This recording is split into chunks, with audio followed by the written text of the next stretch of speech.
Hey everybody, how we feeling? Good? Good? Put your hand down, you're good. Yeah, you're good, right? That's great. That's great. Me? Yeah, no, I'm good. I'm great. Yeah. Why do you ask? Listen, guys, it's been a long week. It's been a long month, honestly. It's been a long year. Honestly, it's been a long decade. I miss when Harambe made the news. Do y'all remember Harambe? Do you remember that first week of COVID where everybody thought, wow, a whole week off of normal life. This is going to be the craziest thing that happens this year. And then it wasn't, was it? Can I tell you a story? In 2020, the cursed year, I had an exam coming up. I had just switched my major to computer science a semester or two before, and I had already done a whole year of an engineering major, almost two, and every day of those years I thought, when is this going to start making sense? On every single test, I got a 46%, a 52%, a 13, if I really had no idea what was going on. I was striking out like Babe Ruth. I don't know any baseball. I don't know any baseball players.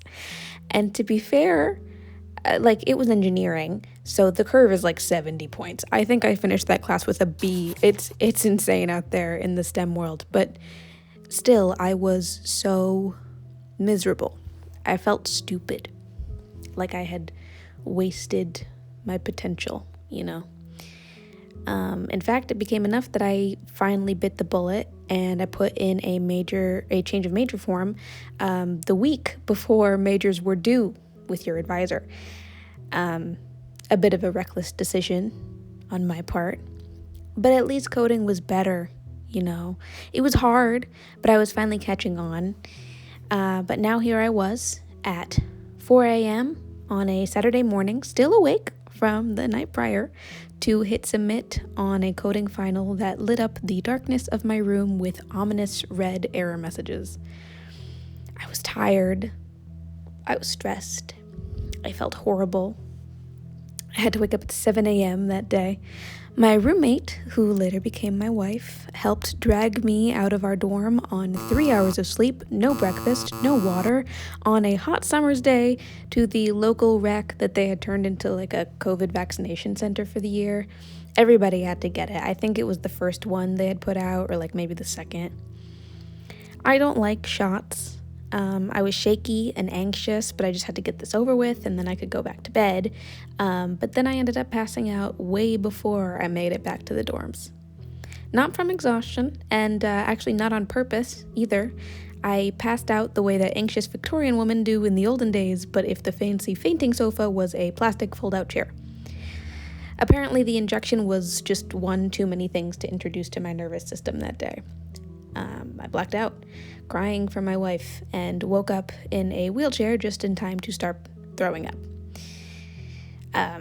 I'll spare you the details, but I wasn't actually out for more than a minute, probably way, way less. The wheelchair it was just the chair that they had. I don't know. They had medics on staff. My wife was with me. I was scared, but I was safe. But God, I was so scared. I developed hypochondria for a while after that. It was really bad. It followed me for 2 years. Every time my heart skipped, I thought I was going to die. Every symptom became a death sentence. Every stutter had me checking for a stroke. Luckily, I'm better now. The reason I bring this up is because I had never experienced that kind of stress before. It was a relatively mundane experience that nonetheless pushed my nervous system just over the limit and changed me a little bit as a person. And it wasn't just the hypochondria. There was other stuff going on at the time, too. There is other stuff going on right now. The world is on fire. I don't want you to despair. That's not why I'm making this video. I'm telling you all of this because I feel pretty overwhelmed again nowadays. Sometimes it's even worse than it was then. I'm an American, United States specifically. I get scared when I hear loud noises. There are masked men on my streets. The president is literally insane. I open my phone and experience despair. I'm afraid for my family, afraid for my friends, and afraid for myself.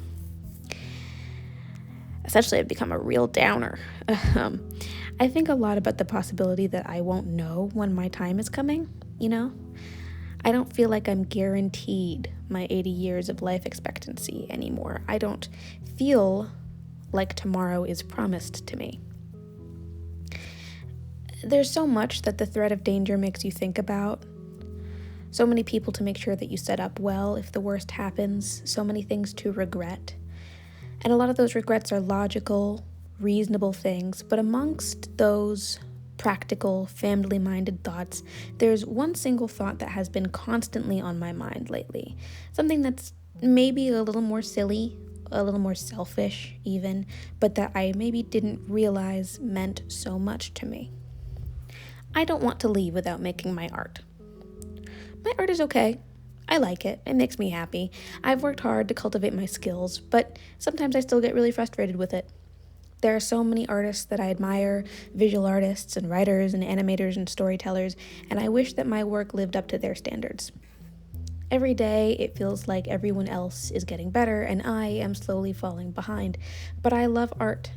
It means a lot to me, not just to experience it, but to create it. I don't want AI to do that work for me. I want to take out a pen and a paper and put my soul in an object that I can give to people. And it's so scary, so scary every time, every day to share your work. It's so hard to feel like you're exposing yourself to people in a way that might make them think less of you. What if the internet hates it? What if my family sees it? What if everybody laughs at me? Worse, what if nobody cares? I've watched all of the videos about finding motivation. I've watched the videos about the algorithm, about honing your craft, about finding your style. I know the common refrain. Do it scared. Do it before you're ready. It was never enough to make the push. I hoarded my ideas and my passions and my cringy little things close to my chest where nobody could rip them away from me. But now, in face of the bonfire spreading across the place that I call home, I'm realizing that if I sit on these eggs forever, I might not be around to raise them. If something should happen, God forbid anything happens, I don't want to go without having shared. I want to know that I tried. I want to know that I made something. I don't want to die regretting that I never found out what if. And now I'm realizing, really understanding, that I don't know how long I'm going to have. So, I'm going to share my art, not because I feel ready, not because I know it will work, not even because I am brave. I am going to share my art because the luxury of time has been taken away from me. Perfectionism is a privilege that I no longer have. In pursuit of that goal, I put out 2 videos on this channel in the past 2 months. They are not the best work that anyone has ever made, but I am proud of them in their own ways. I'm proud of this video because I worked hard and made my own assets and gave a real shot to proper editing, and in the process, I found out that some things that I had always wanted to do were never really that hard. I'm proud of this one because I thought of the concept, wrote it, edited it, and got it up in less than a month. What a crazy low bar to be clearing, but I finally did it. I executed on a vision in my head. And you know what? This video still pains me because I know I could have made it better. I had so long to think of everything that I could have added. I rewrote the script. I even made changes while recording the audio. The video rambles, it wanders, it makes points, but never quite delivers an effective argument, and the editing is just enough to keep your focus, but otherwise is nothing to write home about. The video is outdated already because more information came out while I was writing it. It's 30 minutes long even after I made a point of trying to cut it down. But you know what? I don't care.